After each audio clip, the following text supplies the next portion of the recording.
যদি ব্রাজিল হেরে যায়, যদি আর্জেন্টিনা, ব্রাজিল বা স্পেন বা পর্তুগাল বা জার্মানি, আপনার ফেভারিট বা পছন্দের কোনো দল হেরে যায়, তখন যদি আপনি বিন্দু পরিমাণ কষ্ট পান যে ইস, হেরে গেল, যদি একটু মন খারাপ করেন, তাহলে বুঝতে হবে আপনার ঈমান কোথায় চলে গেছে। কেন বলছি আমি? কারণ ধর্ম আপনাকে সেটা শেখায় না। ধর্ম আপনাকে তাদের জন্য দালালি করতে শেখায় না, তাদেরকে নিয়ে পক্ষ নিয়ে কথা বলতে শেখায় না। আপনি চিন্তা করেন, আপনি আর্জেন্টিনা করছেন, ভালো কথা আপনার কাছে। যিনি ব্রাজিলের সমর্থক তাকে আপনি দেখতে পাচ্ছেন না, অথচ তিনি আপনার ভাই।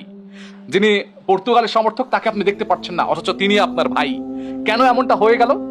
আমরা ধর্মের বেলা কথাবার্তা বলার সময়, আমরা আমাদের দেশের স্বার্থে কথা বলার সময় এক হতে পারি না, অথচ আমরা ফাটল সৃষ্টি করছি কোথায়? অন্য জায়গায়। আমরা কি কখনো আমাদের মধ্যকার সমস্যার সমাধান না করে সেই তাদের খেলাধুলা দেখার জন্য নিজেদের মধ্যে বিভেদ সৃষ্টি করব? এটা কেমন হয়ে গেল না? সেই যুবকের কাছ থেকে কি এমন আশা করি, যেই যুবক আমাকে বলছে, যেই যুবক আমাদেরকে বলে যে খেলার মধ্যে ধর্ম টাইনেন না, খেলার ব্যাপারে কথা বলতে গেলে ইসলামকে কটাক্ষ করছে শত শত যুবক। সে কি জানে সে কাফের হয়ে যাচ্ছে? সে কি জানে সে মুরতাদ হয়ে যাচ্ছে?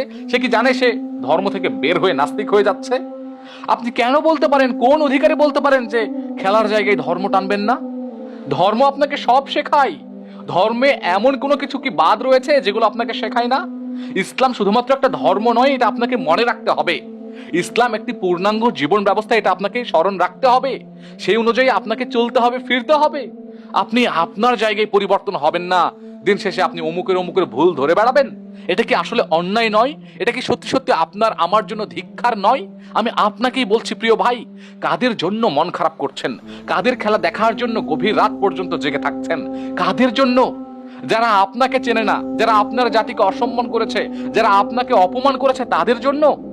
আপনি আপনার ধর্মকে নিয়ে কথা বলেছেন কখনো? আপনি আপনার রাসূলকে নিয়ে কথা বলেছেন কখনো? আপনি আপনার সাহাবীদের নিয়ে কখনো কথা বলেছেন? আপনি আপনার দেশকে নিয়ে কি কখনো কথা বলেছেন? আপনি কি এগুলো বলেন, নাকি শুধুমাত্র বিনোদনের জন্য সারা রাত জেগে থাকেন ভাই? কোন দিকে আপনি যাবেন? কোন দিকে? আপনাকে কি মরতে হবে না? আপনি কি সত্যি সত্যি মরবেন না ভাই?